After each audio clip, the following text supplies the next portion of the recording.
بینندگان عزیز، خداوند را شکر و سپاس میگیم که بار دیگر فرصت عطا فرمود تا با برنامه حیات ابدی به منازل شما عزیزان بیایم. دعا میکنم که روح القدس دلهای شما را آماده سازد تا آنچه که کلام خدا را از طریق برادر عزیزمان ابوالرنس مهمان گرامی که بارها با ما در این زمینه کلام خدا را رسوندن برکت بگیرید و باشد برای عده بیشماری از شما عزیزان روز نجاتتان در عیسی مسیح باشد و برای کسانی که شاگرد عیسی مسیح هستید رشد در ایمانتان. Dear brother Abdullah, more than welcome. That's a blessing always when you bring a word of God. That's your time. Thank you, Mark. You're welcome. So I don't know if you've ever had a mountaintop experience in your Christian life. بعدم میگه که آیا میخوام بپرسم که شاید تجربه عظیمی در مسیحیت داشتید. Maybe you went to a Christian summer camp, or you went to a youth conference, or a men or a women's retreat, or maybe you had an extended time in prayer.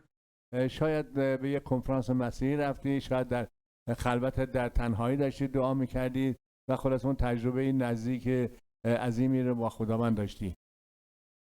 Or maybe you took several days and you spent time in worship, or you were able to get away from your normal routine in life. Or maybe you heard some great preachers who strengthened your faith. شاید حتی در خلوتت با وقت گذروندی چند روزی رو و حتی از موعظه کلام خدا توسط یک واعظ لمس شدی. We all enjoy mountaintop experiences, but unfortunately we cannot always live on the top of the mountain. ما هممون دوست داریم تجربیاتی که در اوج قرار داره، ولی همیشه ما نمیتونیم در اون اوج بمونیم. Pretty soon we will encounter the harsh realities of life after we leave the mountain and go back down. وقتی که از اون در واقع قله اوج و لذتمون داریم با تجربه مسیحمون بهره مند میشیم، دیگه دائم اونجا نرسیم، باید بیام پایین در اون لحظه‌ای که فشارها زندگی بر ما وارد میشه. But we need to learn the lessons on the mountaintop in order to help us when we go back down to the valley. ما باید در موقعی که در قله هستیم تجربیاتی رو کسب کنیم که وقتی که در دره قرار میگیریم، در سختی قرار میگیریم، خداوند از اون برای ما جلال نام خودش استفاده کنه. The Christian life is full of mountaintop experiences, but also deep, excruciating valleys of. زندگی مسیحی خیلی تجربیات در قله داره، ولی تجربه زمانهای سختی رو هم در دره سختی ها داره. Yeah, sometimes we go on the mountaintop of faith, but then we go back down into the valley of doubt. بعضی موقع میریم در عمق ایمان، ولی وقتی به دره برمیگردیم پایین میایم، میریم به در واقع شک قرار میگیریم. And then we go on to the mountaintop of victory, but then we go down into the valley of defeat. میریم در قله پیروزی و برمیگردیم میایم در قله شکست. We go through mountaintops of triumph, but then we go back down into the valley of trial. دقیقاً میریم در اوج قله آزمایش ها و لذت میبریم و برمیگردیم در دره‌ای که با سختی ها آزمایش میشیم. And we go to the mountaintop of praise, but then we go down into the valley of problems. میریم در واقع عمق پرستش ها و ستایش ها، بعد برمیگردیم پایین در دره مسائل. We have mountaintops of joy, but then we go down into valleys of sin. میبینیم که در واقع قله شادی و برمیگردیم میایم در پایین در دره‌ای که دوباره با گناه مواجهیم. Jesus had three apostles, Peter, James, and John. مسیح سه تا شاگرد که همیشه باش بودن، یعقوب، یوحنا و پتروس داشت. And they accompanied Jesus up to the top of a mountain where Jesus was changed before them, where he was transfigured. و می‌بینیم موقعی که تغییر هیبت خداوند رو در بالای کوه دیدن، این سه شاگرد باش بودن. And it was such an amazing experience that Peter wanted to stay on top of the mountain. این تجربه اینقدر زیبا بود که پتروس میگفت بذار همینجا خونه‌هایی بسازیم و همینجا بمونیم. But Jesus knew that they could not stay on the mountaintop, but they had to go back down into the valley because there were things that he wanted them to accomplish back down in the valley. مسیح بهش گفت نه شما نمیتونید در این بالا بمونید، باید بریم پایین در اونجا تجربیات رو به کار بگیریم. Jesus took them to the mountaintop to reveal his glory to his disciples. مسیح اونا رو با اون قله برد تا ابهت جلال عظیم خودش رو بر اونها آشکار کنه. He wanted to strengthen their faith because they would endure many trials and difficulties after his death, resurrection, and after his ascension. میدونست که بعد از مرگ و دفن و رستاخیزش اونا با سختی‌های قرار میگیرن و مسیح میخواست اونا رو در این قله تقویت کنه. Before we study our primary passage today, I would like to read another passage which paints the setting of what we're going to be studying today. میخوام آیاتی از کلام خداوند با هم در میون بذاریم. اجازه به یه مبحثی جداگانه شروع کنم تا به مبحث اصلی برسم. Let's read Mark chapter 9 verses 2 to 13. انجیل مرقس Chapter 9 و فصل 9 verses 2 to 13. آیه 2 تا 13. 6 روز بعد عیسی پتروس، یعقوب و یوحنا را برداشت، آنها را با خود به کوه بلندی برد. او در آنجا با این شاگردان تنها بود و در حضور آنها هیئت او تغییر یافت. لباسهایش چنان سفید و درخشان شد که هیچ کس روی زمین نمیتواند لباسی را آنقدر تمیز بشوید. آنگاه آنها الیاس و موسی را دیدند که با عیسی مشغول گفتگو بودند.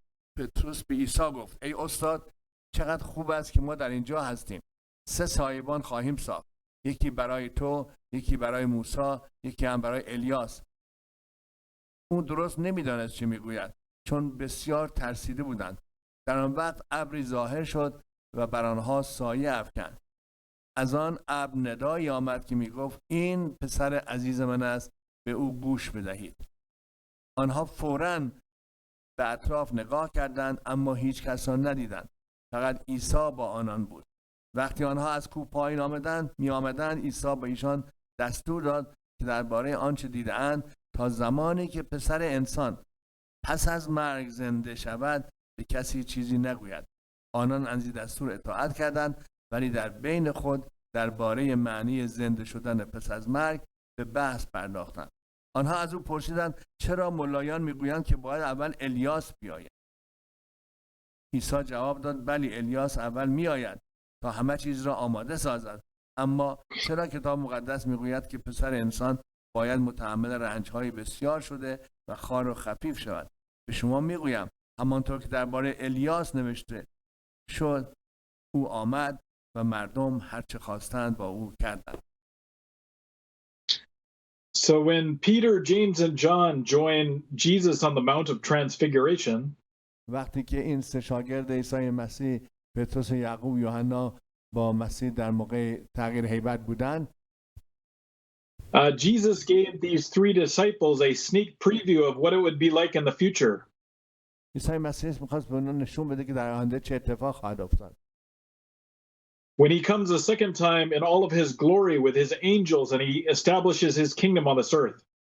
دفعه بعد که بیاد با تمام جلال و شکوهش، اون موقع در روی زمین در واقع پادشاهی خودش رو برقرار میکنه.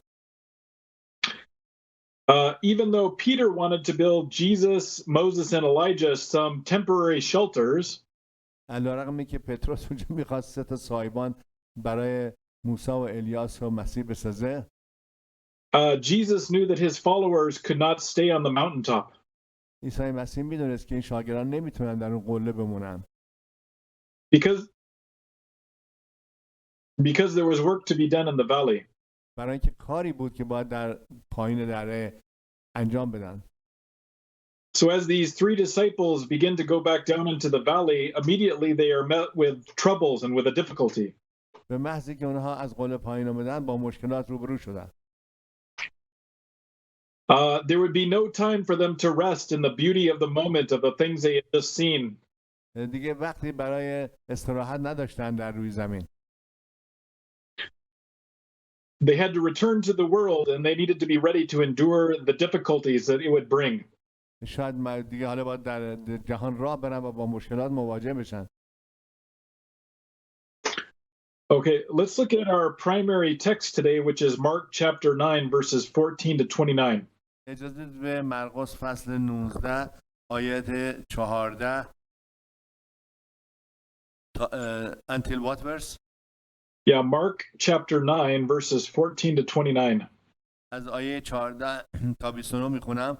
وقتی آنها نزد سایر شاگردان رسیدند، جمعیت بزرگی را دیدند که دور آنها ایستادند و ملایان یهود با ایشان مباحثه میکنند. همین که جمعیت عیسی را دیدند، با تعجب فراوان دوان دوان به استقبال او رفتند و به او سلام کردند. عیسی از ایشان پرسید درباره چه چیز با آنها بحث میکنید؟ مردی از میان جمعیت گفت ای استاد، من پسرم را پیش تو آوردم. او گرفتار روح پلید شده و نمیتواند حرف بزند. هر جا که روح به او حمله میکند، او را به زمین میاندازد. دهانش کف میکند، دندان به هم میسابد و تمام بدنش خشک میشود. از شاگردان تو درخواست کردم آن را بیرون کنند، اما نتوانستند. عیسی با آنها گفت شما چقدر بی ایمان هستید. تا کی باید با شما باشم و تا کی باید متحمل شما گردم؟ او را پیش من بیاورید. آنها آن پسر را پیش او آوردند. روح به محض اینکه عیسی را دید، پسر را دچار حمله سختی ساخت. پسر به زمین افتاد و دهانش کف کرده دست و پا میزد. عیسی از پدر اون پرسید چند وقت است که این حالت برای او پیش آمده؟ پدر جواب داد از بچگی. اغلب اوقات این روح او را در آب و آتش میانداخت، به طوری که نزدیک بود او را تلف سازد. اما اگر برایت مقدور است، به ما ترحم نموده کمک کن. عیسی فرموده اگر بتوانی ایمان بیاوری، برای کسی که ایمان دارد همه چیز ممکن است. آن پدر فوراً با صدای بلند گفت من ایمان دارم، ولی ایمانم کم است. آن را زیاد گردان. وقتی عیسی دید که مردم جمع می شوند، با پرخاش به روح ناپاک فرمود ای روح کرولال، به تو فرمان می دهم که از او بیرون بیایی و هیچ وقت به او داخل نشوی.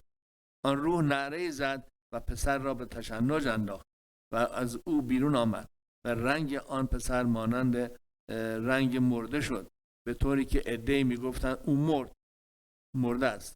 اما عیسی دستش را گرفت و او را بلند کرد و او سر پا ایستاد. عیسی به خانه رفت و شاگردانش در خلوت از او پرسیدند چرا ما نتوانستیم آن روح را بیرون کنیم؟ عیسی فرمود برای بیرون کردن این گونه ارواح وسیله جز دعا وجود ندارد. Thank you, Mark. You're welcome. As soon as Peter, James, and John arrive back in the valley, they find the other 9 apostles are in the middle of a conflict. وقتی که این سه شاگرد پایین اومدن از قله، دیدن که شاگردان دیگه در واقع با مشکل مواجهن. They're being mocked and ridiculed and scoffed at by some scribes, by some religious experts who are talking with them about why they were not able to drive a demon out of that demon-possessed boy. در واقع اون یهودیان و سران قوم یهود شروع کردن مباحثه کردن با این شاگردان و اونا رو دست انداخته بودن که پس چرا شما نتونستید روح پلید رو از این مرد بیرون کنید؟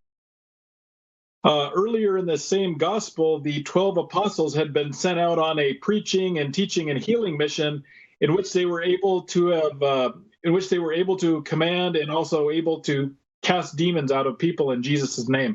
و میدونیم که قبلا شاگردان عیسی مسیح بیرون رفته و به نام عیسی مسیح ارواح پلید رو بیرون میکردن.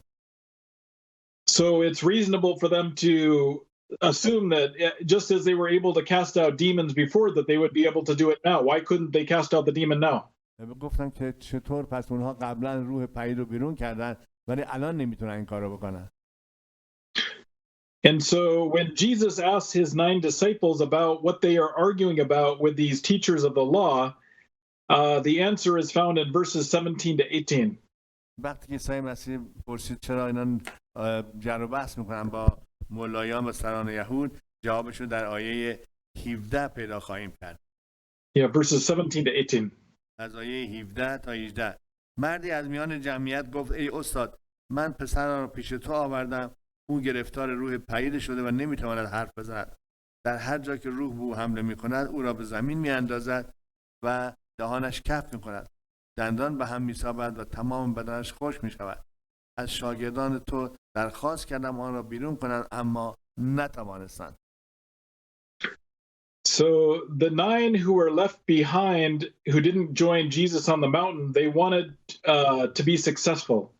اون 9 شاگرد دیگه که با اون وقتی 3 شاگردی که با مسیح در قله نبودن میخواستن در واقع روح پیر رو بیرون کنن. They wanted Jesus' name to be honored among the crowd. میخواستن که نام عیسی مسیح در بین این جمعیت بالا برده بشه. They wanted the well-educated elite people from Jerusalem to think highly about them and respectfully about Christ. میخواستن که سران یهود که الان اومدن اینجا جمعن در واقع مسیح رو بالا ببرن و بشناسن. They wanted to advance Jesus' cause and they wanted to win converts with the gospel. میخواستن با انجیل در واقع مردم رو به ایمان بیارن. But these 9 apostles who were closest to Jesus, they were powerless to help this little boy. اما این 9 شاگردی که در واقع با اون 3 تا نبودن نتونستن این کار رو انجام بدن. These 9 disciples had the chance to do something great and impressive, but they blew it. They failed. این 9 تا شاگرد میخواستن کارهایی رو بکنن ولی اینجا شکست خوردن، نتونستن. And now through argumentation, by being defensive, they're trying to convince those who are listening that what they are doing is just and right. It's correct. میخواستن با جر و بحث اون سران رو، ملایان و تماشاچی‌ها رو قانع کنن که ما هر کار کردیم درست بود. But in reality, they are being bad representatives of Jesus. اما در واقع اونها نماینده نشانگر خوبی از عیسی مسیح نبودن. In many ways, people of the world today look at the Christian church in much the same way. امروز هم خیلی از مردم جهان به کلیسا به همین دید نگاه میکنن. The church of the 21st century, it has some real needs. It has many problems, and in many ways, it seems like it's out of touch with society. میبینیم که کلیسای امروز هم دقیقا شبیه همون موقعیت این گروهه. در واقع با در تماس با مردم چندان موفق نیست. Today, Christians, we want to be good servants of Jesus. We want Christianity to be respected wherever we live. ما میخوام در واقع وقتی به عنوان مسیحی هستیم هر جا که زندگی میکنیم بازتاب نور مسیح باشیم. Christians today, they want Jesus's cause to advance because of their ministry. امروز میخوان که به خاطر مینیستریای خودشون در واقع پادشاهی خدا رو توسعه بدن. But unbelievers, they mock and they oppose the church today. اما میبینیم که این کسانی که ایمان ندارن کلیسا رو نگاه میکنن و مسخره میکنن. They realize that the church has lost its spiritual power and they're counting the days until the church is destroyed and forgotten. و میبینن که کلیسا اون قدرت خودشو در واقع از دست داده. The message of the church no longer has any meaning or significance. پیام کلیسا دیگه در واقع معنی مهمی رو نداره الان. The world points their finger at us and they says, "Oh, they're confused. They don't have the answers. They don't have any spiritual power to cast out demons." اینا که ایماندار نیستن در واقع کلیسا رو مورد انگشت اشاره نگاه میکنن و میگن دیگه این کلیسا قدرتی نداره کارهای معجزه‌ای بکنه. And when we look at the state of the church today, it's easy to feel like we're failures spiritually. وقتی نگاه میکنیم به وضعیت کلیسا میبینیم که مثل که در حال شکستن. The church is struggling with a crisis of confidence. So would you please repeat the last sentence? The church is struggling with a crisis of confidence. Christians don't have confidence in themselves. میبینیم که واقعا مردم اون کانفیدنس و اون اعتماد دیگه ندارن رو کار کلیسا. Maybe teka, is that the word teka? Sorry, what did you say? Teka? I'm sorry, maybe it's different in Farsi. Yeah. Confidence. Confidence, yeah. Yes. I translated that. اعتماد. Okay. So we can detect a bit of exasperation in Jesus's voice when he says to his disciples in verse 19. وقتی نگاه میکنیم در آیه 19 عیسی مسیح به شاگردانش میگه عیسی با آنها گفت شما چقدر بی ایمان هستید، تا کی باید با شما باشم و تا کی باید متحمل شما گردم؟ او را پیش من بیاورید. And so the disciples' problem is a problem of unbelief. اینجا نشون میده که شاگردان عیسی مسیح در واقع عیسی مسیح داره بهشون میگه چقدر کم ایمان هست. The disciples had faith, but they had moved their faith away from faith in God to a faith in a process that they were following. در واقع اونها ایمانشون رو از خدا برداشته بودن، از اون مراحلی که کار انجام میدن بر اون گذاشته بودن اعتماد خودشون رو.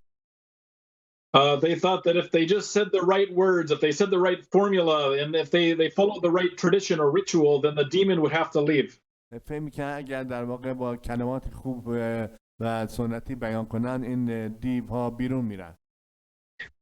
So without even realizing it, they had shifted their faith away from faith in God over to a faith in a formula that can bring that about. و اونا در واقع ایمانشون رو به جای که به خدا داشته باشن برگشتوندن بر کارهایی که میکنن. But God decided that things would not go the way that the disciples thought they should go. ولی خدا میدونه که اون کاری که اینا میکنن اون روشی نیست که خدا میخواد. Instead of being defensive, instead of defending themselves, they should have prayed. به جای اینکه خودشون از خودشون دفاع کنن میبایست دعا کنن. The disciples were faced with a choice. شاگردان در واقع با یک حق انتخاب روبروان. The choice was, should we be prideful or should we be prayerful?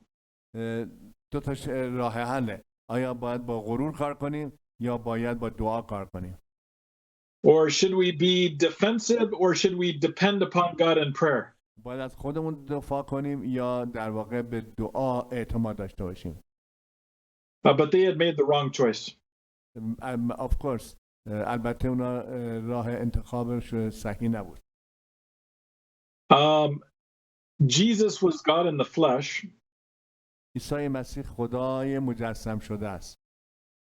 And even though he knew about the boy's situation, nevertheless he asked the boy's father to explain it to him. عیسی مسیح از پدرش پرسید که اون چجوری بوده. So let's read verses 21 to 22 again. بذارید آیه 21 و 22 رو با هم دوباره بخونیم. اوکی. عیسی از پدر او پرسید چند وقت است که این حالت برای او پیش می آید؟ پدر جواب داد از بچگی. اغلب اوقات این روح او را در آب و آتش می انداخت به طوری که نزدیک بود او را تلف سازد. اما اگر برایت مقدور است به ما ترحم نموده کمک کن. عیسی فرمود اگر بتوانی ایمان بیاوری برای کسی که ایمان دارد همه چیز ممکن است. And so this boy's problem with the demons had been going on for a long time. مشکل این بچه با روح‌های پلید یه زمان طولانی بوده. In Jesus's day, people used fires to warm themselves but also to cook upon. در اون زمان مردم عادت داشتن که با آتش خودشون رو گرم کنن همینطور باش غذا بپزن. And also they would take waters from underground from wells that were drilled into the ground. همچنین عادت داشتن که برن آب رو از اعماق بکشن و بیارن بالا. Because even though it was a desert climate, but underneath the earth there was a much water flowing underneath the earth. علیرغم اینکه اونجا صحرا بود ولی در عمق پایین‌تر آب فراوان بود. And so for many years this boy's father, he had been pulling his son out of the fire when his son would throw himself into the fire. برای مدت‌های زیادی که این پسر می‌خواست خودش رو در آتش بیاندازه پدر می‌خواست اون رو کمک کنه. And for many years he had to climb down into the wells, into the water wells to take his son out when his son would throw himself into the water well. وقتی که این پسر خودش رو از بخاطر آتش مینداخت تو آب باباش می‌خواست بره پایین و اینو از در تو آب بیرون بیاره. Yeah, the goal of the demon was to destroy the child. در واقع هدف روح پلید بود که این بچه رو از بین ببره. Many people see involvement with spirits or attempting to communicate with the spirits of the dead as a harmless type of entertainment. در بسیاری از مواقع مردم سعی می‌کردن با روح مردگان ارتباط برقرار کنن و یک در واقع تفریحی براشون بود. I'm sure in Iran there are people who claim to be able to tell you your fortune or tell you your future. من میدونم که تو ایران هم به شما عده‌ای بودن که میخواستن آینده‌تون رو برای شما بگن. Yeah, maybe they will take some coffee and they will turn it upside down and then they will look at the coffee grounds and they'll say, oh, this is your future from the coffee ground. یک فال قهوه میگرفتن، استکان قهوه رو برمیگردوندن، میگفتن ها این سرنوشت آینده توست. Or maybe they will look at your hand and they'll say, oh, from the lines on your hand I can tell this and that will happen to you. حتی به کف دستتون نگاه میکنن، میگفتن او من میدونم چه اتفاقی برای تو خواهد افتاد. Let's look at John 8:44. نگاه بکنیم به یوحنا فصل 8 آیه 44. John 8:44. یوحنا 8:44. شما فرزندان پدر خود ابلیس هستید و آرزوهای پدر خود را به عمل می آورید. او از اول قاتل بود و از راستی بیخبر است، چون در او هیچ راستی نیست. وقتی دروغ میگوید مطابق سرشت خود رفتار می نماید، زیرا دروغگو و پدر تمام دروغگوهاست. So here it says that Satan is a murderer and he's a liar. In fact, he's the father of liars, or the father of lies. داره میگه که عیسی مسیح داره میگه که شیطان پدر دروغگوهاست و اون قاتله. Let's also look at 2 Corinthians 11:14. به دوم قرنتیان 2 Corinthians chapter 11 verse 14. دوم قرنتیان فصل 11 آیه 14 نگاه کنیم. 2 Corinthians chapter 11 verse 14. میفهمد و او آن پیامی را که باعث نجات تو و تمامی اهل خانه‌ات خواهد شد به تو خواهد داد. Yeah, so here it says that Satan he pretends like he's an angel of light. عیسی مسیح میگه که شیطان خودش رو به شکل ستاره نور در میاره. So maybe he goes into a cave and he meets somebody who he thinks is an angel, but in reality it's not an angel, it's actually Satan who's in disguise. شاید کسی در غار باشه و نوری برش بتابه، فکر کنه که این مثلا از فرشته خداست، در حالی که اون شیطانه. And so Satan has fooled many people into thinking that they're communicating with dead friends or dead family members, but in reality they're talking to demons. مردمی که فکر میکنن با روح مردگان دارن صحبت میکنن، در واقع داشتن در دستهای شیطان حرکت میکردن، به او گوش میدادن. Satan does not have your best interest in mind. He doesn't want what's best for you. شیطان برای شما یک هدف خوبی نداره، اون بهترین برای شما هیچ وقت نمیخواد. Let's look at 1 Peter chapter 5 verse 8. نگاه بکنیم به اول پتروس. 1 Peter chapter 5 verse 8. اوکی، اول پتروس فصل 5 آیه 8. هوشیار و مواظب باشید، زیرا دشمن شما ابلیس چون شیری غران به هر سو میگردد و در جستجوی کسی است که او را ببلعد. Yeah, so here it says that Satan, he's like a lion and he's looking to tear someone apart. اینجا کلام خدا میگه که شیطان مثل یک شیر غرانه که داره دنبال کسی میگرده که اون پاره کنه. God has prepared the lake of fire for Satan and demons.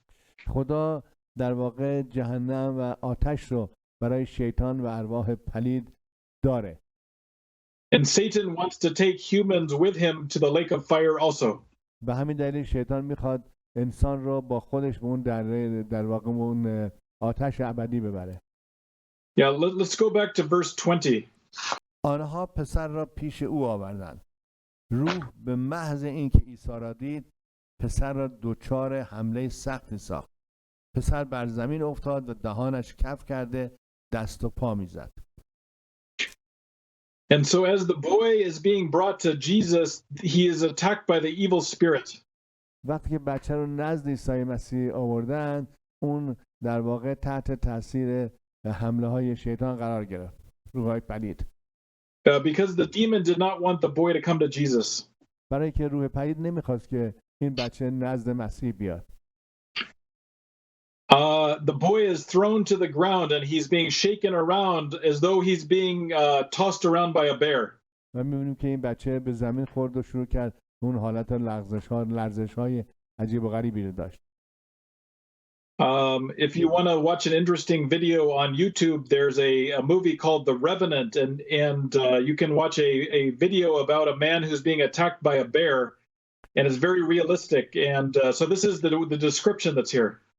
اگر به یوتیوب نگاه بکنی یه ویدیو هست که حمله یک ببر رو به انسان نشون میده، خرس رو به انسان نشون میده و در واقع شبیه همین چیزی که اینجا کلام خدا میگه، اون شیر قرآنه، میخواد بیاد ببره بکشه نابود کنه. Yeah, so if you were just watching this boy and what is happening, you would think that he's being shaken around by a bear. نگاه میکنه وقتی این بچه اینجوری تکون میخورده درست مثل این که اون به واسه خرس داشته تکونش میداده. And foam is coming out of his mouth. و از دهانش کف میومد بیرون. But Satan has not changed his ways in 2000 years. در سال 2000 هم الان هم شیطان فکر نکنین که کارشو کنار گذاشته. If you're in the world and you're living to please your flesh, you're living for yourself, then Satan, he will not care about you. He does not care. اگر در این جهان زندگی کنید برای خودت دور از مسیح، شیطان با تو کاری نداره. But if you decide to turn to Jesus, then Satan will come at you like a wild animal. ولی اگر برگردی به خاطر به طرف عیسی مسیح برید، شیطان مثل یک حیوان وحشی میخواد به تو حمله کنه. Yeah, if you're a lazy Christian and you don't, you're not drawing near to Jesus, Satan doesn't care about you. اگر واقعا با مسیح راه نمیری، رابطه نداری، اون شیطان با تو کاری نداره. But as soon as you draw near to Jesus, as soon as you begin to serve him, then Satan will come at you like a wild lion or like a bear. ولی به محض اینکه میای نزد عیسی مسیح و میخوای اون خدمت کنی، اون مثل یک شیر قرآن یا خرس به سراغ تو میاد. Satan wants to keep you from coming to Jesus.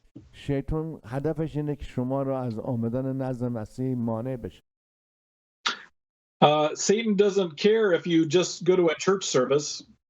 شیطان براش مهم نیست اگه فقط شما میرید یک در واقع سرویس کلیسا رو شرکت میکنی. If you're just doing some empty ritual, you're going through the motion, but there's no spiritual reality, he doesn't care. اگر هیچ در واقع کار روحانی در تو انجام نمیشه، شیطان باید کاری نداره. But as soon as you begin to come to Jesus, as soon as your life begins to change, then Satan will come like a wild bear. اما همین که نزدیک عیسی مسیح میای و میخوای با تمام دل و جان اونو خدمت بکنی، مثل یک خرس وحشی سراغت میاد. So Satan is in the business of hindering and also defeating the church. شیطان کارش اینه که در واقع بیاد کلیسا رو با شکست مواجه کنه. Let's read verse 22 once again. نگاه بکنیم با آیه 22. اغلب اوقات این روح او را در آب و آتش میانداخت به طوری که نزدیک بود او را تلف سازد. اما اگر برایت مقدور است به ما ترحم نموده کمک کن. And so the boy's father, he says, if you can do anything, and then Jesus said, if you can, well, everything is possible for the one who believes. پدر من گفت اگر میتونی برای بچه کاری بکن. عیسی مسیح گفت اگر ایمان داشته باشی همه کار انجام پذیره. Jesus was God in human flesh. عیسی مسیح خداوند در جسم انسانی است. God is all powerful. He can do anything he wants. خدا قادر مطلقه و هر کاری که بخواد میتونه انجام بده. Jesus raised the dead. He raised Lazarus who had been dead for 4 days. عیسی مسیح لازر رو بعد از 4 روز که مرده بود از مردگان زندهش کرد. Jesus controlled nature. عیسی مسیح طبیعت رو کنترل میکنه. Jesus healed the blind and those who were deaf. عیسی مسیح اونایی که کور بودن شفا داد. Jesus fed thousands of people with just a few loaves of bread and a few small fish. عیسی مسیح با چند تا تکه نون و چند تا ماهی هزاران نفر رو غذا داد. And so the father cries out in desperation. He says, I do believe, but help me overcome my unbelief. پدر گفت من ایمان دارم ولی کمکم کن که ایمانم قوی شه. This is a beautiful thing. این یه چیز بسیار زیبایی است. Jesus is also waiting for us to humble ourselves and admit that we need his help. عیسی مسیح مایله که ما در واقع فروتن بشیم و از اون کمک بخوایم. The Father here, he admits his weakness and he casts himself upon Jesus. He looks for Jesus' help. این پدر خودشو فروتن کرد و گفتش که کمکم کن. The Father had just a tiny, small amount of faith, like a mustard seed, like a small seed.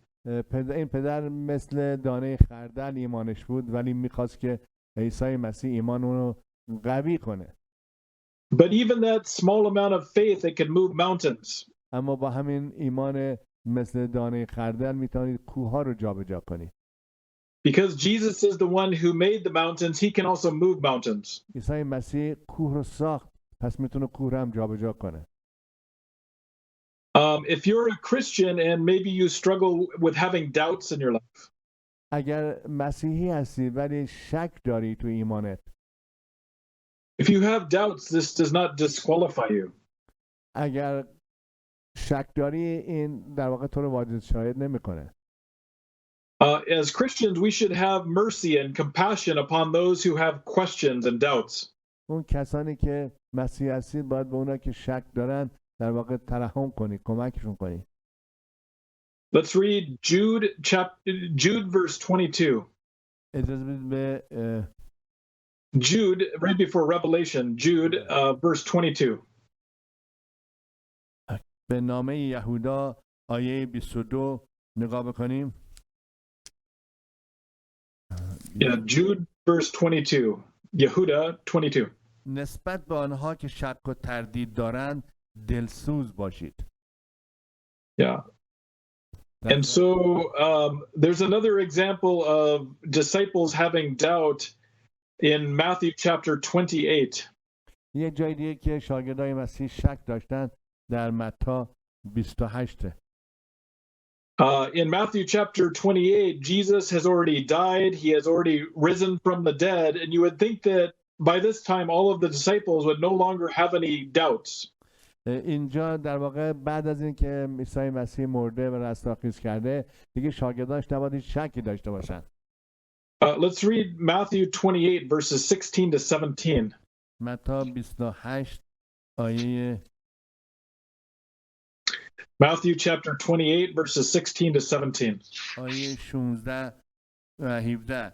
11 شاگرد عیسی به جلیل با آن کوهی که عیسی گفته بود آنان را در آنجا خواهد دید رفتند. وقتی آنها عیسی را دیدند او را پرستش کردند هرچند که بعضی در شک بودند. Verse 16 to where? 17? 17, okay. Yes, I did. Yeah, so after Jesus died and after he rose again, after he was resurrected, some of his disciples see him. بعد از اینکه عیسی مسیح از مردگان رستاخیز کرد بعضی از شاگردان مسیح او را دیدند. And some of them, they believe and they fall down and they worship Jesus. بعضی‌ها که ایمان آوردن و شروع کردن اون رو پرستش کردن. But there were others who doubt. اما عده دیگه بودن که شک داشتن.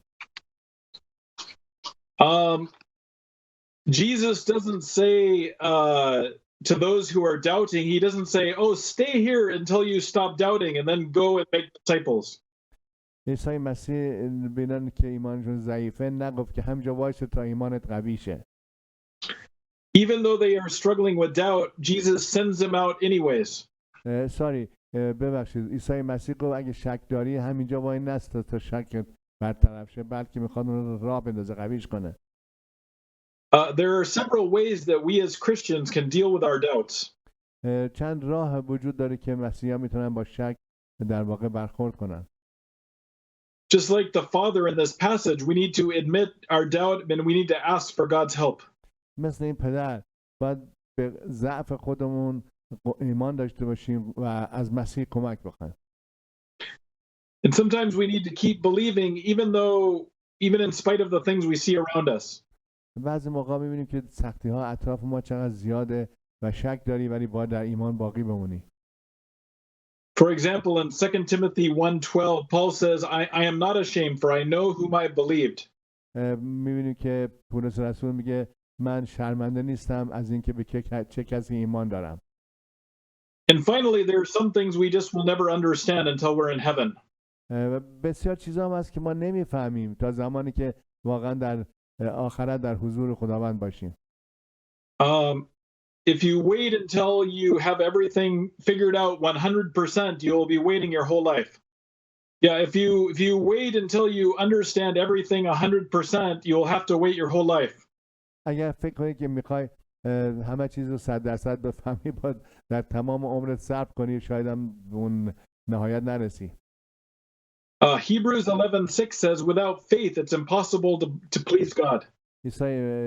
کتاب مقدس در عبرانیان میگه بدون ایمان نمیتونی خدا رو راضی کنی.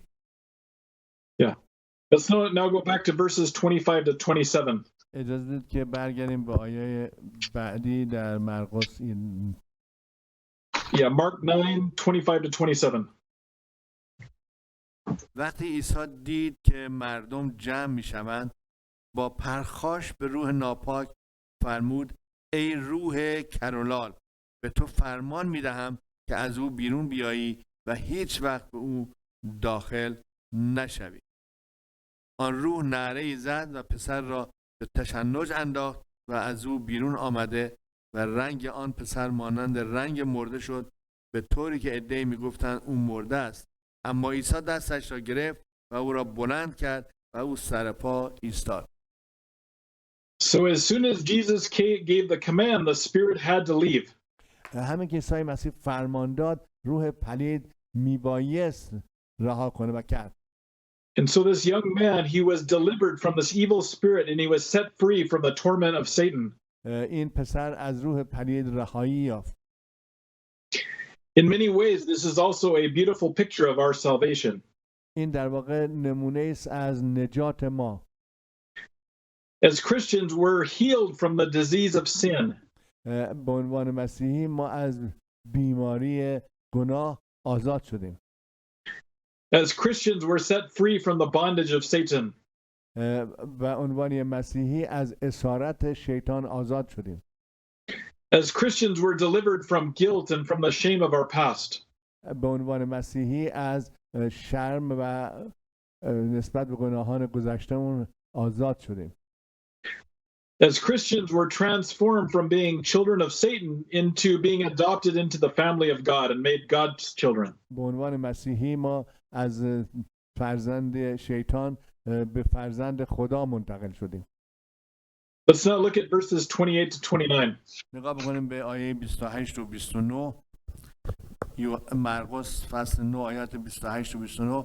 عیسی به خانه رفت و شاگردانش در خلوت از او پرسیدند چرا ما نتوانستیم آن روح را بیرون کنیم؟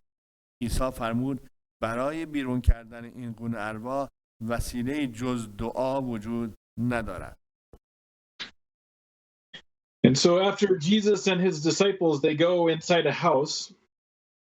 وقتی که عیسی مسیح و شاگردانش به خونه رفتند، Jesus explains that the only way this type of demon will leave is if they depend upon God in prayer. They have to show a lifestyle of dependency in prayer. عیسی مسیح به شاگردانش یاد داد که به این دلیل نتونستید روح پلید رو بیرون کنید چون باید به خدا اعتماد کنید و دعا. This is also where Jesus's power came from. این اونجاییست که قدرت عیسی مسیح رو می‌بینیم. He was drawing upon the Father's power. He walked in dependency and reliance upon the Father's strength. می‌بینیم عیسی مسیح به قدرت پدر اعتماد داشت.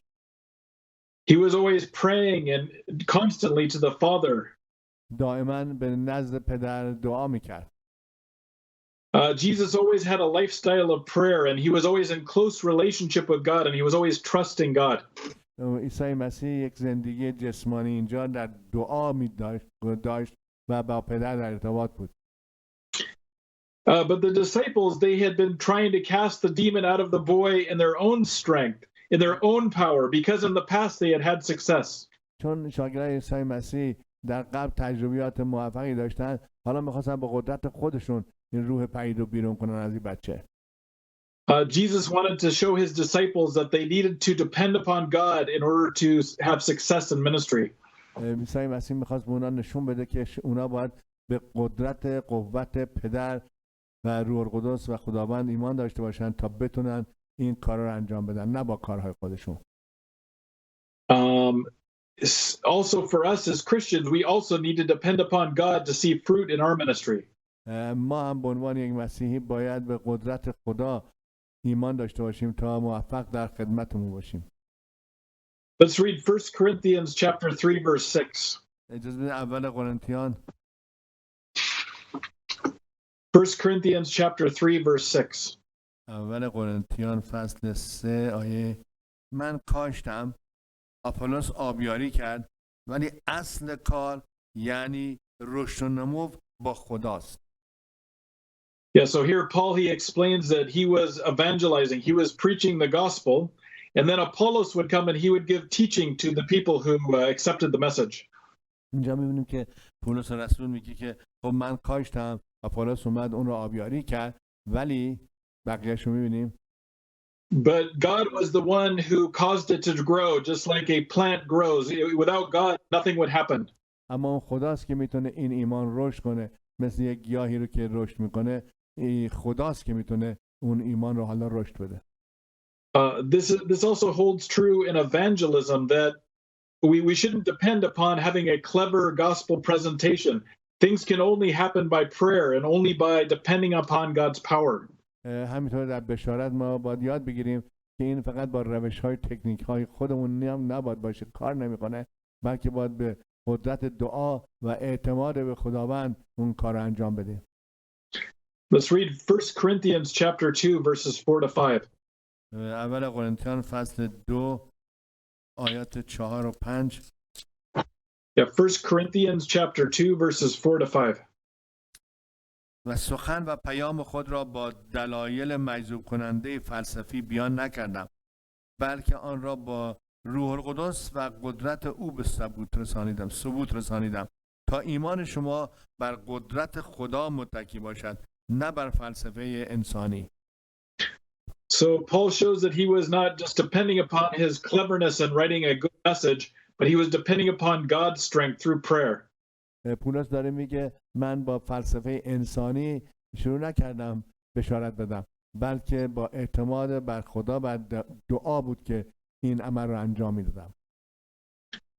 Jesus could have let his disciples succeed without praying.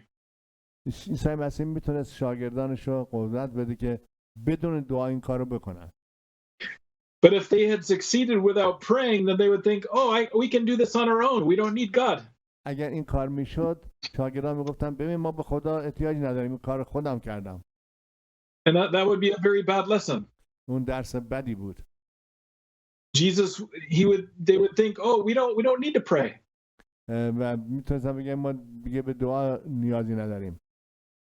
And so Jesus wanted to show them that even when he wasn't there, that they still needed to depend upon God in prayer.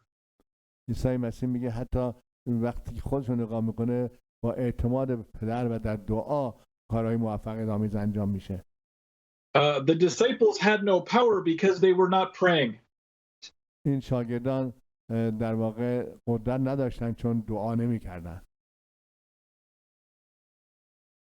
In order to have victory down in the valley, we need to be engaged in prayer and praise. وقتی در دره قرار میگیریم برای پیروزی نیاز داریم که خدا رو پرستش کنیم و دعا کنیم. Yeah, many times we also as Christians were much like these disciples. بسیار از مواقع ما هم مثل این مسیحیان، مثل این شاگردان خواهیم بود. We have many big ideas about what we would like to see happen, like for Christ in ministry. میخوایم ببینیم در خدمتمون چه کارهای بزرگی رو ما خودمون میتونیم انجام بدیم. But we don't pray ahead of time in order to experience the victory and to overcome. اما قبل از اینکه شروع به این خدمت بکنیم باید در دعا باشیم تا در این خدمت پیروزی پیدا کنیم. A lazy Christianity, a Christianity without prayer has no strength against the enemy of our souls. مسیحیت بدون دعا هیچ قدرتی برای پیروزی در واقع مردم برای جلال خدا نداره. In order to overcome, we need to labor in prayer and by fasting to overcome. برای اینکه پیروز بشیم در خدمتمون باید در دعا باشیم و روزه بگیریم تا کارهای خداوند به نتیجه برسه. Let's look at 1 Corinthians chapter 4 verses 9 to 13. اول قرنتیان فصل 4. 1 Corinthians 4 verses 9 to 13. از آیه 9 تا 13 میخونم براتون. چنین به نظر میرسد که خدا ما رسولان را مانند اسیران محکوم به مرگ که در آخر صف لشکریان قرار دارند به معرض نمایش گذارده و ما را در مقابل چشم تمام کائنات چه فرشته و چه انسان به تماشا گذاشته است. آری به خاطر مسیح ابله محسوب می شوم، ولی شما در مسیح مردمان با شعوری هستید. اما ما ضعیفیم، شما قوی. ما را حقیر می شمارند و به شما افتخار می کنند. As Christians, we want to have a respectable faith or a respectable religion, and we want people to think highly about us. به عنوان مسیحی و خدمت که ما میکنیم میخوایم مردم به ما با دید بزرگی نگاه بکنن. But people, they laugh at us, they mock us, they humiliate us. People, they mock us, they humiliate us, they laugh at us. اما مردم ما رو دست می‌دازن، مسخره میکنن. And sometimes we are tempted to change the truth because we want to leave out some parts that maybe people will not like. بعضی مواقع میایم کلام خدا رو در واقع یه تیکش رو برمی‌داریم برای اینکه مردم ناراحت نشن و با این می‌خوایم پیروزی پیدا بکنیم. Yeah, but Paul, he explains in this passage we just read that the apostles, they were like the scum of the earth, they were despised. و اینجا می‌بینید که پولس به ما یاد داد که در واقع باید با حقیقت کلام برخورد بکنی و علیرغم اینکه تو رو دست بندازن. Yeah, Paul was an apostle, but he was scorned, he was rejected, he was mistreated, he was humiliated. ما می‌بینیم که پولس رسول بود و چگونه مورد تحقیر قرار می‌گرفت، ولی خودش رو اون همیشه فروتن نگاه می‌داشت. We don't need to worry about our reputations or about looking good in the eyes of the people of the world. برای ما مهم باشه که مردم جهان با چه دیدی به من نگاه میکنن. We don't need to worry about defending God's reputation. ما دنبال این نیستیم که ببینیم خداوند حالا کار تکراری که در ما انجام میده مردم خوششون میاد یا نه. It's wrong for us to try and defend God or defend ourselves in the face of a hostile world who hates God and people who hate the gospel. ما نباید واقعا بخوایم خودمون از خدا دفاع بکنیم برای مردمانی که بر علیه خدا ایستادن. There's a famous statue of Jesus in Copenhagen.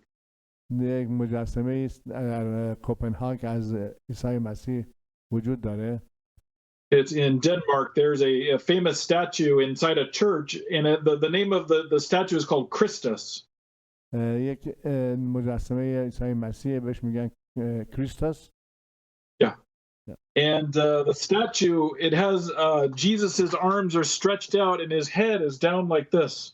می‌بینن که عیسی مسیح دستاش بازه ولی سرش فروتن پایینه. And so when the sculptor finished the sculpture, he brought one of his friends to see the sculpture. وقتی اون کسی که این مجسمه رو ساخت دوستانش رو آورد تا اون رو نشونشون بده. And he said, what do you think about the sculpture? و پرسید نظرت راجع به این که من ساختم چیه؟ And his friend said, it's very nice, but I can't see the face of Jesus because his face is down like this. و اون گفتش که من سر عیسی مسیح چون پایینه نمیتونم صورتش رو ببینم. And the sculptor, he responded, he said, if you want to see the face of Jesus, you have to get down on your knees and you have to look up at the face of Jesus. واو. اون بهش گفتش که تا اگه میخوای مسیح رو ببینی باید زانو بزنی و به بالا نگاه کنی تا اونو ببینی. And so this great sculptor, he designed the sculpture on purpose so that the only way that someone could see Jesus's face is by getting down on their knees. این مجسمه رو به این دلیل ساخت اینطوری که وقتی میخوان مردم با خدا رابطه داشته باشن زانو بزنن و به بالا نگاه کنن تا مسیح رو ببینن. And this is also true for us as well as Christians. این برای ما مسیحیان هم یک درسی است. If we want to see the face of Jesus, we need to be humble. We need to come to him in humility and also with an attitude of prayer and dependency. اگه میخواید با عیسی مسیح رابطه داشتی ببینید باید زانو بزنید دعا بکنید تا با چهره او ملاقات کنید. Thank you, Mark. Thank you, dear brother Abu Lawrence. Always the message touched the heart of me and I know that many people around the world. من از ابو لورنس تشکر کردم برای پیامی که آورد که مخصوصا الان منو به گریه انداخت که وقتی شما زانو بزنی در مقابل مسیح و الله میگه سرش پایینه تو با اون نگاه میکنی و اون موقع است که با ملاقاتت با اون قدرت خداوند در تو ظاهر میشه. بینندگان عزیز دعای من اینه که این کلام قلب شما رو لمس کرده باشه و اگر تا به حال با مسیح آشنا نشده بودید امروز روز نجاتتان. کلام خدا میفرماید امروز روز نجات است، آن را به تأخیر نیندازید. شیطانی که میخواد تو وارد پادشاهی خدا نشی. پس اگر این گونه کلام خدا لمستون کرد بذار در مقابل اون سر تعظیم فرود بیاری و چنین دعا بکنیم. ای پدر آسمانی، ایمان دارم که گناهکارم و با کارهای خودم هرگز به تو نخواهم رسید. در مقابل تو زانو میزنم ای خداوند، از تمامی گناهانم توبه میکنم و تو را به عنوان تنها خداوند و نجات دهندم به قلبم دعوت میکنم. ایمان دارم که تو خداوند عیسی مسیح خدای مجسم شده ای. به خاطر گناهان ما بالای صلیب جان سپردی، مرده شدی، تو در قبر گذاشتن ولی روز سوم از مردگان زنده شدی.